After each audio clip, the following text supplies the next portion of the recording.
дээрлик 99% орусча же англисче.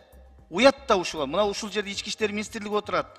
Монополияга каршы агенттик отурат. Эмне үчүн силер ушул мыйзам бузуулар менен сөзсүз эле жарандар кайрылышын күтүп отурасыздар? Эмне үчүн өзүңүздөр барып туруп ошонун бардыгын ал мыногуну деп, оңдо мыногуну деп туруп айтпайсыңар? Эмне үчүн? Силерде мекенчилдик сезим жок. Атуулдук парзыңарды аткарбайсыңар. Кызматтык тиешелүү функцияңарды жүргүзбөйсүңөр. Бул жерге келип жомок айтасыңар. Эгерде силер иштегенде азыркыдай бир жагымсыз көрүнүш болмок эмес. Бишкек шаарынын мэринин орун басары. Барсызбы?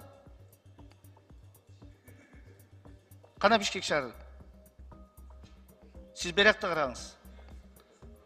Биякта. Сиз шаардын башчысы экөөңүздөр аралап көргүлөчү. Могу эң башкы көчө Чүй көчөсү менен Манас көчөсүн, Айтматов көчөсүн. Кайсы